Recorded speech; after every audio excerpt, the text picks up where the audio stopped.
Comparecencia. El motivo de esta reunión con los representantes de los medios de comunicación es para informarles que el día de mañana, en la sesión de la Comisión Permanente, daremos trámite a las observaciones que ha enviado el Presidente de la República a la Ley General de Responsabilidades de los Servidores Públicos en lo tocante al artículo 32 que regula la obligación de presentar declaraciones de intereses fiscal y patrimonial a ciertas personas particulares.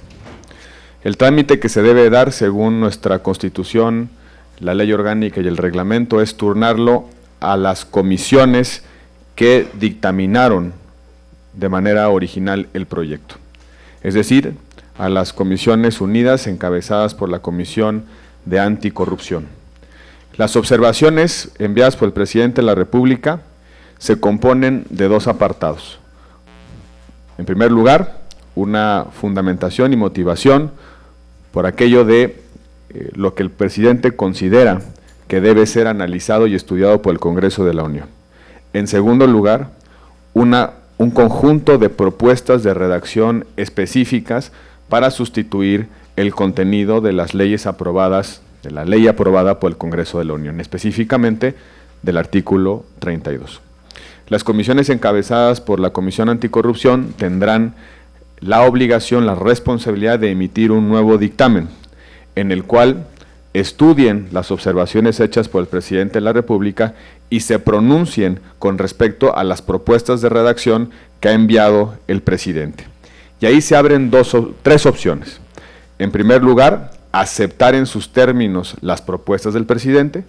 En segundo lugar, rechazar las propuestas del Presidente. Y en tercer lugar, modificar lo que ha enviado el Presidente para generar un nuevo equilibrio. Cuando se emite ese dictamen, ese es el dictamen que se hace del conocimiento de los plenos de la Cámara de Senadores primero y después de la Cámara de los Diputados. ¿Por qué el Senado de la República debe actuar en este caso como Cámara de Origen? Porque en el paquete de leyes anticorrupción, la Cámara de Senadores actuó como Cámara de Origen. Debe iniciar la Cámara de Senadores con la atención y procesamiento de las observaciones del Presidente de la República. El día de mañana también daremos cauce y trámite a la propuesta que ha hecho el Presidente de la República de celebrar un periodo de sesiones extraordinarias para atender las observaciones. Esto es un segundo elemento que viene incluido en lo que nos ha enviado el Presidente de la República. No solamente las observaciones al artículo 32, sino también la solicitud de procesar esas observaciones en un periodo de sesiones extraordinarias. Yo esperaré a la reunión de la Junta de Coordinación del día de hoy para conocer si en efecto estamos en condiciones para convocar el mismo día de mañana al periodo de sesiones extraordinarias, con lo cual sesionaríamos con el propósito de darle cauce procedimental a las observaciones, pero también para que se pronuncie la Comisión Permanente sobre cuándo y con qué contenidos el Congreso de la Unión se volverá a reunir para atender estas observaciones. Quiero precisar un elemento muy importante con respecto al procedimiento que vale la pena resaltar. El Congreso de la Unión, para insistir en el contenido de lo que ha aprobado, si quisiera mantener en sus términos el artículo 32 tal y como fue aprobado en primera instancia por el Congreso de la Unión, requiere mayoría calificada de 2/3. Esto es muy importante atenderlo. Cualquier modificación a lo enviado por el Presidente o bien el allanamiento a lo que ha enviado el Presidente requiere simplemente mayoría simple, es decir, 50% más 1 de los integrantes, de los presentes en las sesiones respectivas de la Cámara de Diputados y de la Cámara de Senadores. Es muy importante tener en cuenta este elemento de quórum de votación. Solo en la medida en la que el Congreso quisiese insistir en los términos en los que fue aprobado originalmente el artículo 32, se requiere mayoría calificada. Para cualquier otro supuesto, allanarlos a lo que envió el Presidente o bien una nueva redacción, se requiere simplemente mayoría simple. Es muy importante también aclarar que no estamos en condiciones de revisar el artículo 29 por una simple y sencilla razón. El artículo 29 todavía no cobra vigencia. es decir, no ha sido promulgado por el presidente de la República y no se ha publicado en el diario oficial de la Federación. En consecuencia, el Congreso de la Unión no puede reformar una materia legislativa que aún no existe. Y en virtud de que el presidente de la República no observó el artículo 29 de la Ley de Responsabilidades, el Congreso no se puede pronunciar sobre el mismo. Tendríamos que esperar a que el artículo 29 cobre vigencia para poder reformarlo. Y evidentemente eso tenía que suceder una vez que el Congreso se reúna en un periodo de sesiones ordinarias o bien para convocar o cuando se convoque específicamente para ese punto en concreto. Es lo que estamos esperando que va a suceder a partir del día de mañana. Estos son los detalles procedimentales que son relevantes para una mejor comprensión de lo que va a hacer el Congreso de la Unión en las próximas horas y sobre todo también para despejar algunas incógnitas con respecto a si el Congreso de la Unión pudiera incluir en este periodo de sesiones extraordinarias el artículo 29 como complemento al artículo 32. Estamos, por supuesto, a sus órdenes para cualquier pregunta o comentario.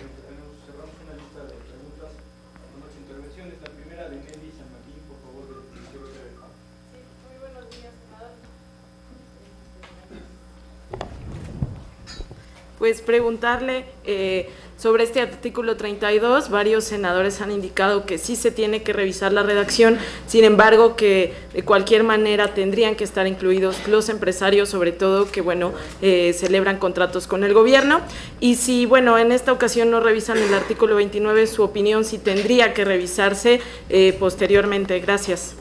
Con respecto al artículo 32, es importante recordar el espíritu de las distintas propuestas que se presentaron en el camino largo de discusión de la Ley General de Responsabilidades. ¿Cuál era el espíritu?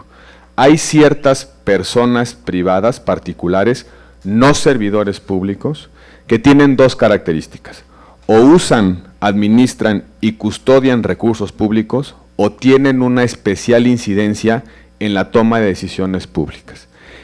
Personas que no son formalmente servidores públicos, pero que sí pueden determinar la aplicación de recursos públicos y también pueden influir de manera determinante en una decisión pública. La idea original de estas propuestas era ampliar el espectro de aplicación a esas personas en específico. La redacción que se aprobó vía una reserva en los últimos momentos de la discusión amplió, a juicio de varios sectores, amplió de manera un tanto inoperante el espectro de sujetos obligados hasta comprender a personas privadas que no tienen estas características o esta especial incidencia en la aplicación de recursos o en la toma de decisiones públicas. Y que en efecto existe la inquietud de que pudiera quedar comprendidos, por ejemplo, beneficiarios de programas sociales o bien algunas otras personas que reciben recursos públicos en una condición totalmente diferente a la de una determinación o una resolución sobre decisiones o bien sobre recursos. Justamente la discusión que tenemos que dar a partir de las observaciones del presidente de la República es si nos mantenemos en la lógica original, haciendo las adecuaciones, o bien si excluimos a todos los particulares por el solo hecho de ser particulares de la aplicación de este régimen de presentación de declaraciones patrimoniales de intereses o fiscales. Déjame poner un ejemplo. Existía un fideicomiso privado aduanero que administraba lo que pagaban, las contraprestaciones que pagaban por la importación de bienes, y esos recursos públicos se utilizaban para mejorar las condiciones de los puertos aduaneros, de las terminales de internación de bienes y servicios.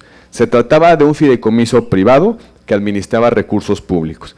La pregunta que nos tenemos que hacer es si en ese caso, por ejemplo, la persona que administra esos recursos públicos debiera o no estar sometida a las declaraciones patrimoniales de intereses fiscales. Ese es justamente el debate. ¿Qué sujetos, por su especial condición y por la posibilidad de influir en la toma de decisiones o aplicar recursos, deben estar involucrados, deben estar sujetos a estas obligaciones en específico? ¿A qué personas privadas las equiparamos a servidores públicos cuando tengan ciertas características? Esa es la discusión que está abierta en el Senado de la República con respecto al artículo 32. ¿Qué ha dicho el presidente en sus observaciones? Excluyamos a todos los particulares. Hay voces, sin embargo, en el Senado y en la Cámara de Diputados que siguen insistiendo en la necesidad de comprender algunos sin irnos a los extremos. La fracción parlamentaria de Acción Nacional ha insistido en que se debe revisar el artículo 29 de la Constitución, de la Ley de Responsabilidades, que se debe ajustar a la Constitución y que tenemos que ir a un régimen de máxima publicidad. Esa es la posición de la fracción parlamentaria de Acción Nacional y seguiremos insistiendo en la necesidad de garantizar la máxima publicidad en las declaraciones patrimonial, de intereses y fiscal de los servidores públicos.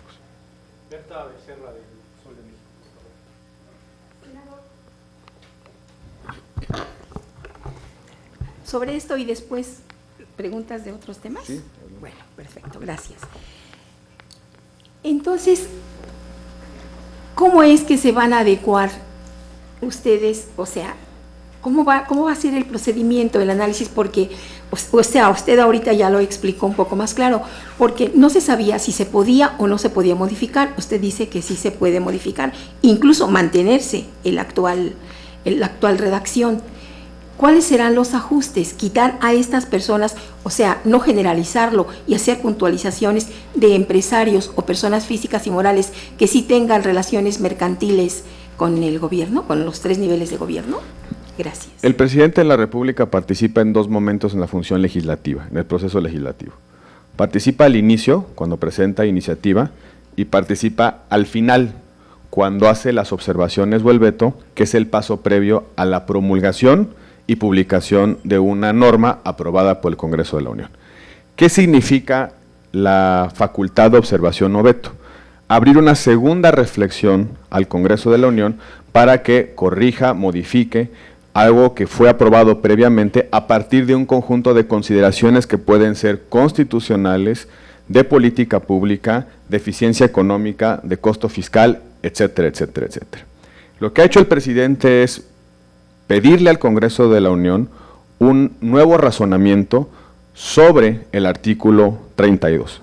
¿Qué puede hacer el Congreso? 3 cosas, como ya decía: allanarse a la propuesta del presidente, insistir en lo que ha sido aprobado originalmente y que fue motivo de observaciones, o bien presentar una nueva redacción, unos nuevos contenidos, una suerte de tercera vía. ¿De qué dependerá esa tercera vía o el sentido de las modificaciones? De los acuerdos políticos que se den en el ámbito de la pluralidad del Senado de la República. ¿Dónde se construyen esos acuerdos políticos? En las comisiones dictaminadoras. ¿Cuáles? Las mismas que dictaminaron originalmente el paquete legislativo. ¿Cuál es la racionalidad de que regresen a las mismas comisiones? Pues darle continuidad a la reflexión política, de política pública, que motivó la aprobación original del Congreso. Por eso regresa a las mismas comisiones y por eso regresa a la misma Cámara que actuó como Cámara de origen. ¿De qué dependerá el contenido final? De los acuerdos políticos. ¿Cuándo sabremos en qué sentido van a avanzar esos acuerdos políticos? Cuando la Junta de Coordinación analice el tema, el día de mañana a mediodía, y cuando las comisiones dictaminadoras se reúnan para estudiar el documento que ha enviado el presidente y formular una posición que tenga los votos suficientes tanto en las comisiones dictaminadoras como eventualmente en el Pleno. De una vez las preguntas. Pues las de coyuntura, señor presidente. El desabasto en Oaxaca. Liconza y Diconza ya tienen problemas para abastecer sobre todo a las zonas más pobres de este país. ¿Qué debe de hacer el gobierno por un lado? Por el otro, el presidente ya dijo que allá en Canadá que la reforma educativa no se negocia. Entonces, ¿qué hacer? ¿Tendremos que hacer una reforma educativa posible de lo deseable? ¿Qué considera usted? Gracias, por favor. Gracias. Con respecto al primer tema, el desabasto en el estado de Oaxaca, no solamente el desabasto de bienes básicos que suministra el gobierno, sino también la actividad comercial está absolutamente desquiciada. Las empresas, los comercios están o bien cerrados o prácticamente están sin la posibilidad de celebrar ninguna interacción económica.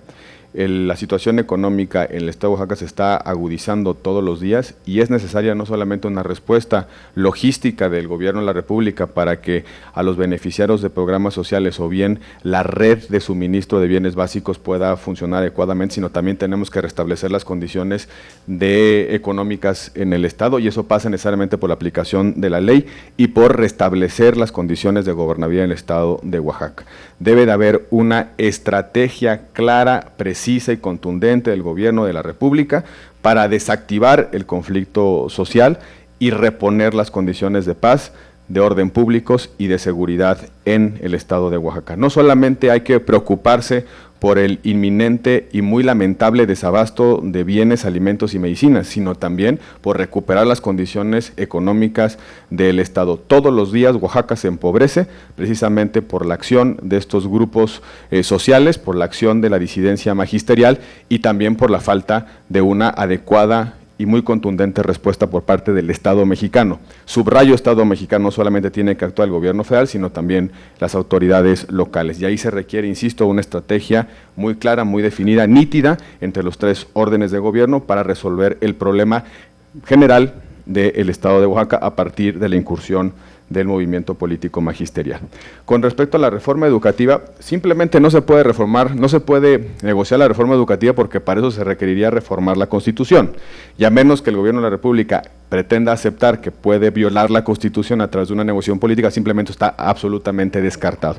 Lo que nos debe preocupar también es algo que sí se puede hacer vía una negociación, que es exceptuar la aplicación de la reforma educativa al Estado de Oaxaca, como ya ha sucedido en otros momentos. ¿Qué significaría exceptuar la aplicación de la reforma educativa? Que no se apliquen las evaluaciones, que no se apliquen los despidos, que se mantenga la suspensión de clases, que se sigan dando los recursos a discreción tanto al sindicato como a los profesores. Eso es un riesgo latente, no solamente echar atrás una reforma constitucional que no se ven condiciones políticas, por lo menos Acción Nacional se va a oponer a una contrarreforma constitucional. La preocupación de fondo es que vía decisiones administrativas, vía decisiones de facto, se exceptúe al Estado de Oaxaca o al Estado de Chiapas o al Estado de Guerrero de la aplicación de la reforma educativa. Debemos ser muy insistentes, ni contrarreforma, ni tampoco excepción local a la aplicación de la reforma educativa. Aplicación de la ley, aplicación del nuevo modelo educativo, aplicación de los nuevos consensos constitucionales en cuanto a la educación, en todas sus aplicaciones y en todas sus dimensiones. Son lo que menos podemos esperar como sociedad. Y lo que nos están requiriendo nuestros niños y jóvenes es que cambiemos de manera profunda la educación en el país para que puedan tener un futuro mucho más próspero.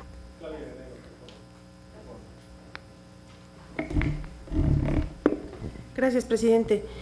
Yo quisiera preguntarle, el presidente de la Comisión Anticorrupción comentaba que por las nuevas condiciones en las que se discutiría el tema del artículo 32 existe la posibilidad de que se incluya una redacción que solamente vincule el Código Fiscal para que los empresarios presenten esta declaración, que ya en alguna parte de la Ley de Responsabilidades está el tema de la declaración de intereses y que lo que sí ve cuesta arriba es que se pueda incorporar el tema de la declaración patrimonial, porque se trata de los reportes o estados fiscales de las empresas. Yo quisiera conocer su opinión en específico sobre este tema, si usted coincide con esa visión.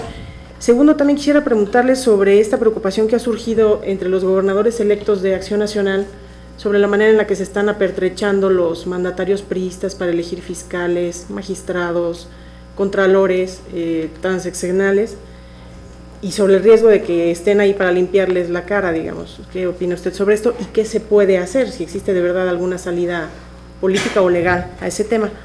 Y por último, preguntarle, luego de lo que ocurrió con Reino Unido y el recorte anunciado por el gobierno mexicano, se están apretando el cinturón en el Ejecutivo, pero hay afectaciones a programas sociales, y consultarle si el Senado también tendría una reacción para ajustar el cinturón en este tema. Gracias.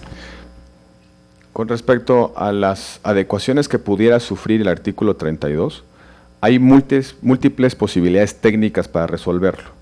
En efecto, puede hacerse a través de una remisión de las actuales obligaciones en Código Fiscal o en la Ley de Obras y de Servicios, que establece el requerimiento previo de acreditar que se han cumplido las obligaciones fiscales como condición para poder acceder a un contrato público.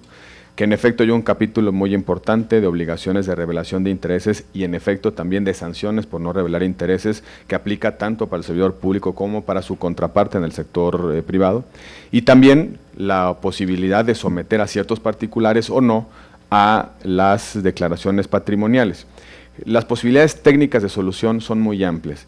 ¿Qué se requiere discutir y analizar? El problema de fondo. ¿Cuáles son las obligaciones de los particulares con respecto a la revelación de intereses de su patrimonio y de sus obligaciones fiscales? Esa es la discusión de fondo. Si nos ponemos de acuerdo en determinar el grado de responsabilidad y de deber que tienen los particulares con respecto a estos tres elementos, podemos resolver técnicamente la mejor solución. Me parece que la discusión central es si deben o no estar sujetos. En el caso que digamos que sí deben estar sujetos, quiénes y por qué, y a partir de esas dos definiciones, construir técnicamente una solución adecuada que haga operable el Sistema Nacional Anticorrupción y que lo haga operable plenamente. Con respecto a las transiciones locales, creo que debemos hacer un llamado a la serenidad, a la cautela. Debemos hacer un llamado también a cierto orden político en el procesamiento de los cambios de gobierno, de las transiciones y de las alternancias. No a cuenta de perder el poder se vale todo. Debemos empezar a pensar como país en el fortalecimiento de las instituciones y en consecuencia cualquier diseño a modo de las instituciones debe ser cuestionable. Cualquier diseño, cambio, reforma de instituciones para crear espacios de impunidad o para agravar problemas de corrupción debe ser cuestionado socialmente. No debemos avanzar en esa ruta en nuestro país. Al contrario, el objetivo de todos en el ámbito de nuestra pluralidad, los que se van y los que llegan, debe ser el mejoramiento progresivo de nuestras instituciones para que sirvan a la gente y sirvan a crear condiciones de desarrollo y crecimiento en nuestro país.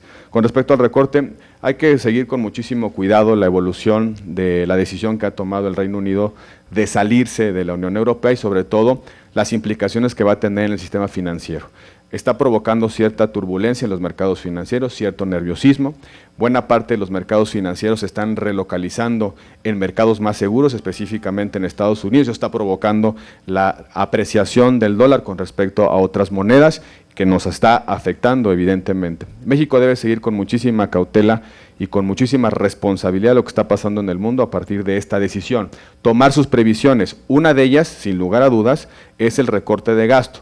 ¿Qué significa el recorte de gasto? Un mensaje a los mercados de que se pretende mantener la estabilidad económica del país y que en situaciones difíciles, en entornos complicados económicos, hay una respuesta inmediata, clara y contundente del Estado mexicano para mantener las condiciones macroeconómicas estables.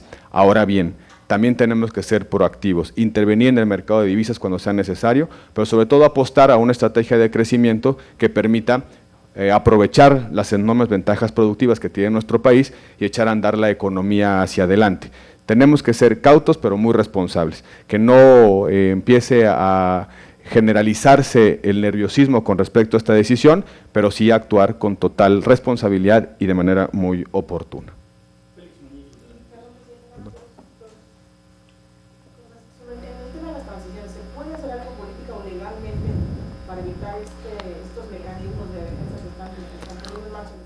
Políticamente se puede hacer todo, basta con llamar al diálogo, llamar a la prudencia, llamar a la responsabilidad, establecer canales de discusión, canales de diálogo entre adversarios para tratar de solucionar estas tensiones.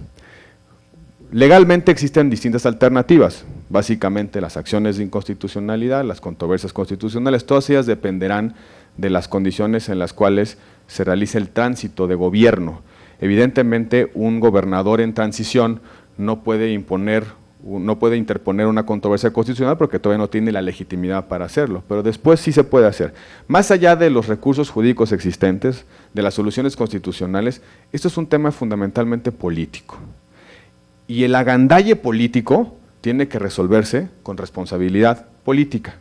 No debemos incursionar en lógicas de agandalle político. Lo que está en juego es la institucionalidad del Estado mexicano y lo que está en juego también es las condiciones de gobernabilidad en cada una de las entidades federativas. Hay estados de por sí complicados como para que a través del agandalle se sigan complicando. Creo que todos tenemos una contribución. El sistema de partidos, nuestros gobernadores forman parte de un entramado institucional de organizaciones. Ahí hay una responsabilidad desde el sistema de partidos, pero también que las instituciones democráticas, incluido el Congreso de la Unión, hagan llamados muy contundentes y muy serios a este tipo de situaciones. Que el Ejecutivo haga lo propio. Todos tenemos que ir bordando en la cordura, en la cautela, en la responsabilidad política. Al final de cuentas, lo que se está generando ahorita son las condiciones para la gobernabilidad futura en esas entidades federativas.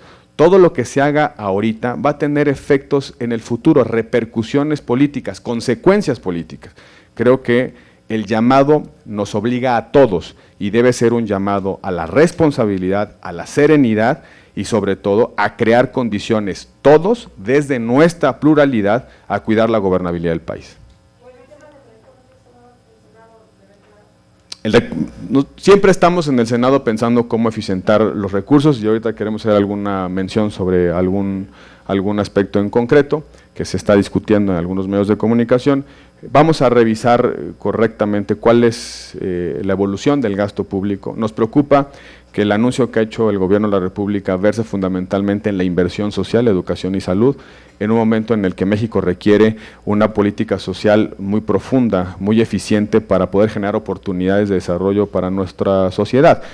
Preocupa la forma en la que se está aplicando este recorte. Sin embargo, se entiende también las circunstancias que vive el mundo, que viene un entorno internacional complejo en términos económicos y que México no puede quedarse rezagado, que tiene que reaccionar de manera inmediata con mucha responsabilidad para que este nerviosismo de los mercados financieros internacionales no termine por generar una afectación profunda en nuestro país.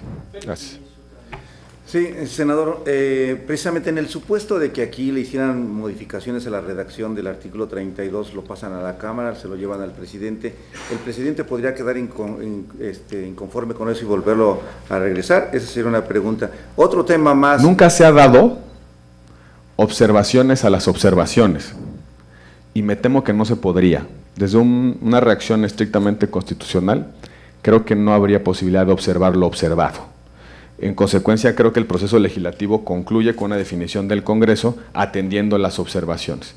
Quizá lo que le quedaría al presidente de la República como saldo de una interacción de este tipo es promover alguna acción de inconstitucionalidad si estima que la norma aprobada es contra la Constitución o una controversia constitucional si estima que se está vulnerando alguna atribución que le es propia. Pero no encuentro razones constitucionales para abrir un escenario en el cual pueda observar lo observado. Okay. Y la otra sería, ¿es el único tema que van a tratar en el extraordinario? Porque hay gente que quiere meter otras cosas. Y la otra asunto es, ¿alguna fecha probable para el extraordinario?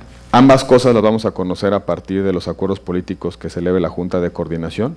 No son acuerdos procedimentales, no es una definición del presidente en la mesa, es una definición de la pluralidad del Congreso de la Unión, de los grupos parlamentarios, tanto qué se incluye en la convocatoria como cuándo se realizan las sesiones extraordinarias. Mañana a la 1:30 tendremos mayor claridad sobre cuándo y qué sería motivo de discusión en unas sesiones extraordinarias. Pudiera ser el único tema o pudiera incluirse algún otro, va a depender del clima de acuerdos que se construyan en las próximas horas en el Congreso de la Unión.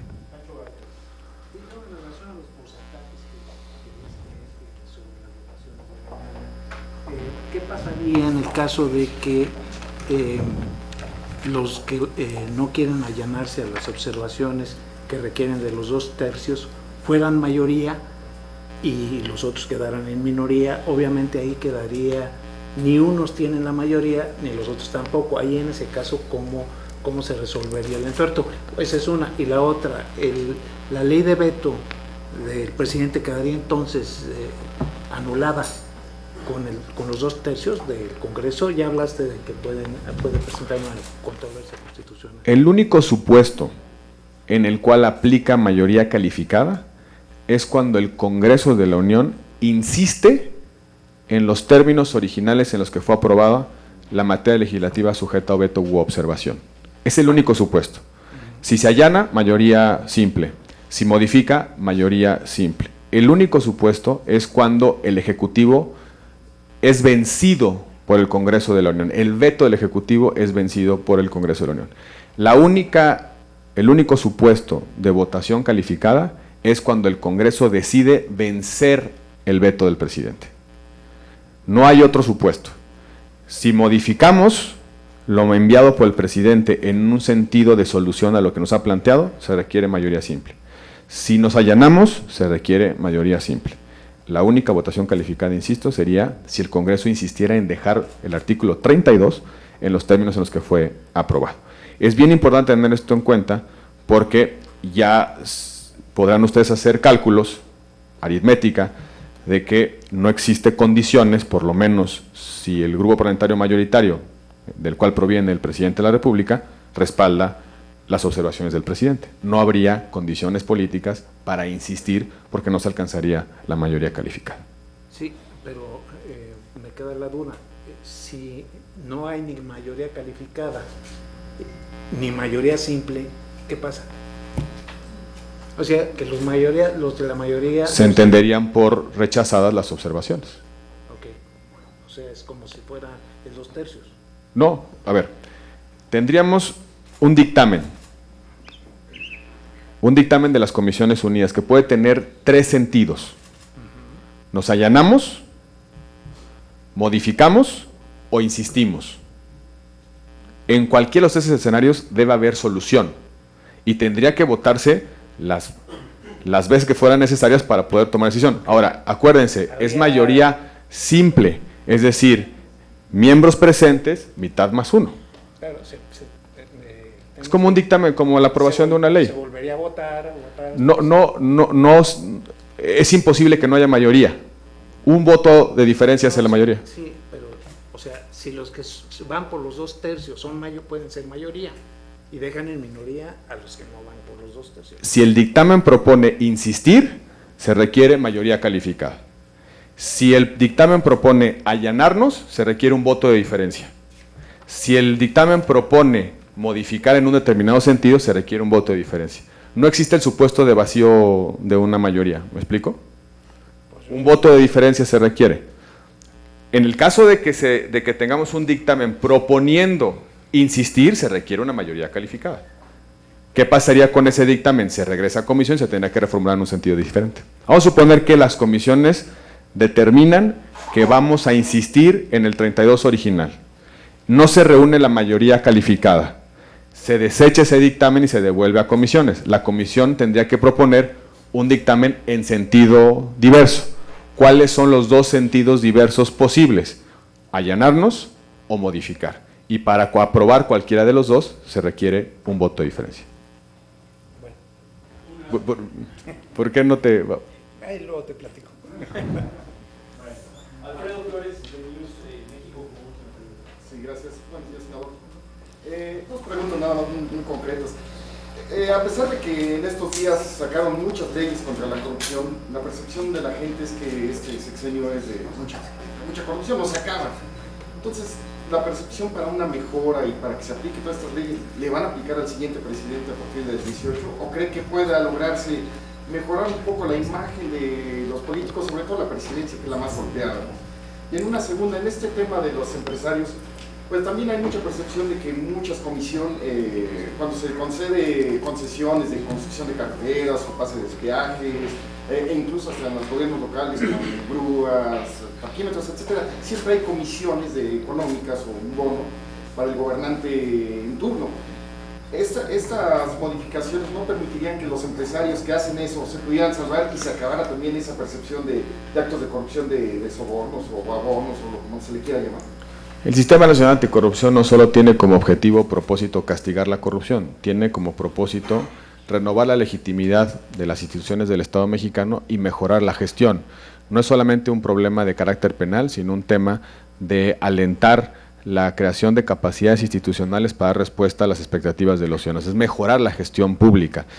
Se trata de construir mejores instituciones y precisamente por eso hay un componente importante de participación de la sociedad civil en la conducción del sistema, tanto en la parte preventiva como en la finalidad de cerrar las brechas de impunidad. La función o la misión esencial del Sistema Nacional Anticorrupción es tener mejores instituciones, más creíbles, más legítimas, además de abatir los grados altísimos de impunidad que vive en el país y castigar a quien comete un acto de corrupción. Y con respecto a la segunda pregunta, en efecto, en la medida en la que se aplique la ley, en la medida en la que la aplicación de la ley sea visible, en la medida que todos veamos que una conducta, por menor que sea, tiene un orden institucional para resolverla, modificarla o conducirla, en esa medida la impunidad como percepción se irá reduciendo. Y ese es el gran desafío de nuestra institucionalidad. Y hay que atender tanto la conducta más grave como la conducta más pequeña. Estacionarse en doble vía debe tener una respuesta del Estado, lo mismo que un acto grave de corrupción. Así se combate la impunidad en todas las conductas que afectan la vida social y que de alguna manera generan distorsiones en nuestra convivencia. Un último tema, pásale, secretario. Se publicó en dos periódicos de circulación nacional una nota con respecto a que el Senado de la República había erogado 140 millones de pesos en pago de resoluciones judiciales por demandas laborales. Se hace esta afirmación a partir de los estados financieros que publica la Cámara de Senadores y que son parte de nuestras obligaciones. Me parece muy importante explicar de dónde surge esta información. La Ley General de Contabilidad Gubernamental obliga al Senado de la República a publicar los pasivos contingentes, obligaciones que eventualmente pueden hacerse cumplibles para el Senado de la República, pero que dependen de un hecho incierto, de un hecho de realización incierta. No son obligaciones exigibles de manera inmediata, pueden ser obligaciones exigibles si pasa una serie de cosas.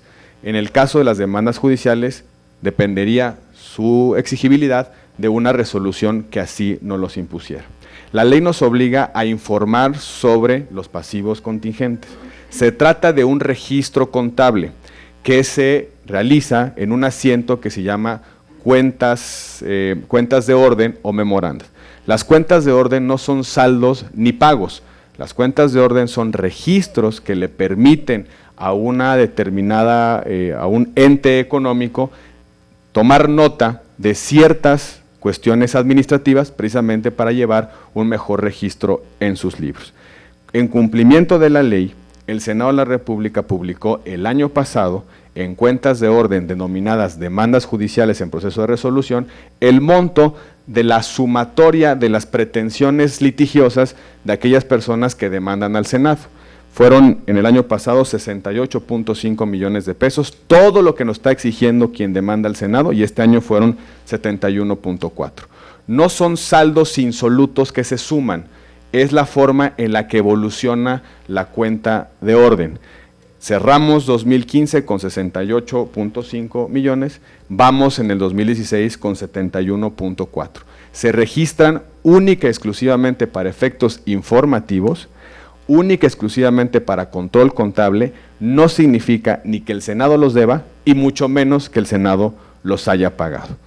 ¿Cuántos laudos hemos pagado o resoluciones judiciales laborales hemos pagado desde octubre de 2015 a la fecha? Solo dos. Uno, un laudo por 444,000 pesos de un proceso judicial que inició en 2011 y que terminó en 2016, 5 años después. Y el segundo, por 13,349 pesos, que si no mal entiendo, se debe a un problema de contabilidad de vacaciones. Es decir, que desde octubre de 2015 a la fecha, solo hemos pagado 457,000 pesos por…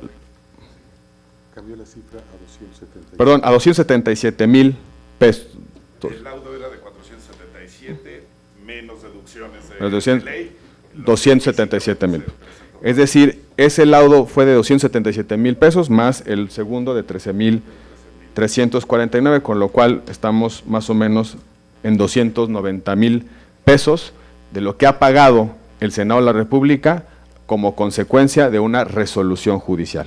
No son los 140 millones de pesos, es simplemente un registro contable. Es muy importante insistir en los términos de la conversación entre nosotros con respecto a información que se va a ir publicitando y transparentando como resultado de la aplicación de las nuevas leyes de transparencia.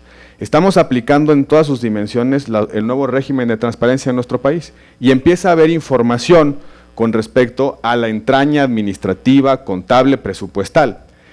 Hemos dado instrucciones al área de comunicación social y al área de servicios administrativos que cualquier comentario, observación, pregunta que tengan sobre esta información lo hagan con toda confianza, precisamente para evitar este tipo de confusiones, para evitar este tipo de imprecisiones que no solamente resultan falsas, sino que también en buena medida pueden llevar a la gente que lee esas notas, que revisa esa información, a conclusiones que no se apegan a la verdad. El Senado de la República no ha pagado ni debe esos 140 millones de pesos, estamos obligados a llevar ese registro contable, hemos pagado 277,000 pesos más 13,000 de 2 laudos, no estamos en una circunstancia de derrotas sistemáticas de laudos judiciales en el Senado. En 2006 se pagaron 766,000 pesos, en 2010 son esa es la fecha de pago. Inicio. La fecha de pago es 2013. ¿Cuántos en total? 2,300,000. De 2013 a 2016 se han pagado 2,312,000 pesos, que corresponden a 7 juicios, iniciados el más antiguo en 2006. Es un dato, una corrección que nos parece importante y sobre todo subrayar que la información la tenemos que reflejar en estados financieros precisamente porque el artículo 46, fracción primera, inciso F, nos obliga a informar de los pasivos contingentes. Sí, por supuesto, con mucho gusto. Sí. Efectivamente, en ese documento que ustedes dan a conocer, dice que es un contingente que pueden ocurrir. Sin embargo, la parte final dice muy claro, y lo traigo por eso aquí el documento. Dice, estas cifras se refieren a la relación de juicios laborales que, por tipo de nómina de prestadores de servicios profesionales y personales que causaron baja y que interpusieron demanda laboral en contra de la Cámara de Senado. Pero, Sí. si ustedes incluyen esta frase en la parte final de la cifra, le están dando por un hecho que causaron baja y que interpusieron demanda laboral, es un hecho. Si ustedes ponen que pueden causar baja, que pueden interponer una, bueno, ustedes lo dicen así, dice eso. ¿Cuándo se genera una litis? Pues cuando hay una terminación de una relación laboral, es la baja. Cuando una persona se incomoda, se inconforma por la relación laboral que tenía, pues cuando la relación laboral causa baja o termina. Justamente lo que he explicado es que la ley nos obliga a informar de todos los pasivos contingentes. ¿Cómo se llega a esa cifra? La suma de todo lo que la gente que demanda al Senado aspira a recibir vía resolución judicial. Eso no significa ni que lo hayamos pagado, ni que lo debamos. Y mucho menos se pueden sumar las cuentas de orden de un año a otro, porque no son saldos pagados o insolutos, es una cuenta de orden. En contabilidad, la cuenta de orden es un registro contable que refleja debes o haber, obligaciones o derechos de realización incierta, que tiene el único propósito de informar, ilustrar y generar un orden administrativo con respecto a la situación contable general del ente económico. No son chequeras, no son pagos, no son saldos, por eso se llaman cuentas de orden. ¿Por qué se hace esa leyenda al final? Porque justamente se trata de pleitos judiciales motivados por terminaciones de relaciones laborales.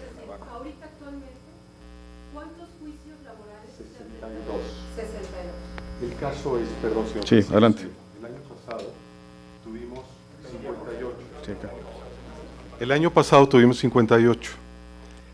Este año se sumaron 4 más, son 62.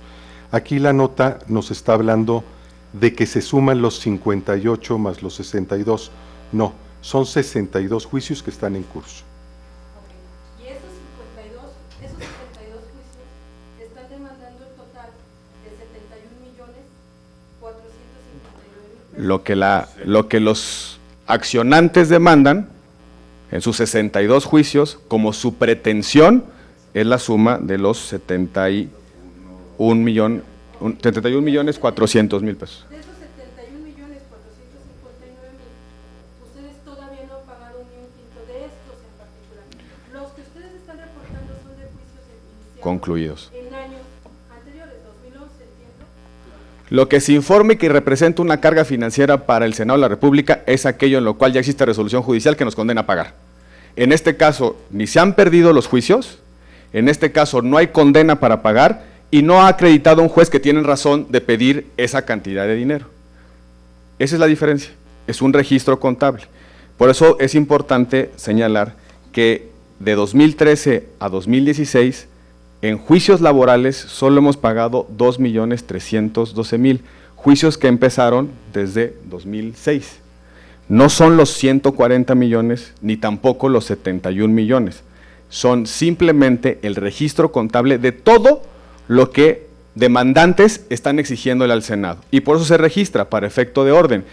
Es una fotografía de las contingencias que puede tener el Senado, que no necesariamente significan ni que el Senado vaya a perder los juicios, ni que tampoco el juez le vaya a dar la razón en los términos en los que fue formulada la pretensión por parte de que concluyó su relación laboral con el Senado. Ahora, senador, de estos trabajadores, de estas demandas que están presentando, 62 que se están presentando, yo veo de manera muy particular que se sumaron personal de mando que fue despedido, que incluyó una demanda, y ellos están pretendiendo 21.045.000. ¿Cuántas personas de personal de mando son los que están demandando esta?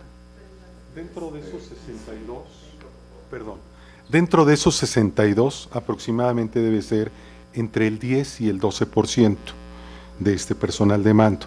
Sí, aquí vuelvo a insistir. Una cosa es, yo pido la renuncia, se le da su liquidación correspondiente, pero posiblemente no esté conforme con su liquidación total. Entonces demanda al Senado por X número de cantidades. Sin embargo, la resolución no va a ser en contra del Senado, porque nosotros cumplimos en derecho con lo que nos obliga la ley. Por eso no se pierden los juicios, porque cumplimos con lo que marca la ley. Y algo importante también en ese aspecto es el hecho de que en la nota periodística también se dice no solamente de gente de confianza, sino también hasta trabajadores de base en la nota periodística. Sí, podría estar dentro de, no hay hasta la fecha ningún litigio de personal de base. ¿Por qué se pone así la relación? Y es por eso la comunicación que debemos de tener, porque es para todos los trabajadores el derecho, ese derecho se da. Sin embargo, yo podría categóricamente decir que no existe ninguno en este momento de base, ni lo habrá, porque no se ha despedido ningún trabajador de base bajo estas circunstancias. Para concluir, nada más decir que lo pretendido por quien demanda judicialmente al Senado no es lo debido, y en consecuencia no significa que el Senado tenga una contingencia absolutamente cercana a esa cantidad. La ley nos obliga a reportarla en los términos en los que han sido formuladas las demandas, cuánto piden, y así se tiene que reflejar en los estados financieros. ¿Cómo terminará cada juicio? Pues dependerá del desempeño que tenga la área litigiosa del Senado de la República y de la resolución del juez. Pero insisto, aun cuando pretendieran miles y millones de pesos, no significa que el Senado los deba. Gracias, para que me quede claro, porque Sí. entonces actualmente esas 62 que son Sí. De esas 62 personas, 6 quieren 21 millones de pesos. Ya están demandando ahora. Sí. Desde hace tiempo, hace años. Sí, la respuesta es sí. Las 62 personas están demandando globalmente los 71 millones de pesos. Vamos a suponer que en efecto les dieran la razón. Lo máximo que tendría que pagar el Senado son 71 millones de pesos. Eso no significa ni que les vayan a dar la razón, ni que tengan razón. Por supuesto, lo que hay que corregir de lo que se ha publicado es que ni se pueden sumar los saldos de los estados financieros de las cuentas de orden de un año a otro, porque es la misma cuenta, nada más evoluciona en el tiempo, ni tampoco se puede presumir que ya los pagó el Senado.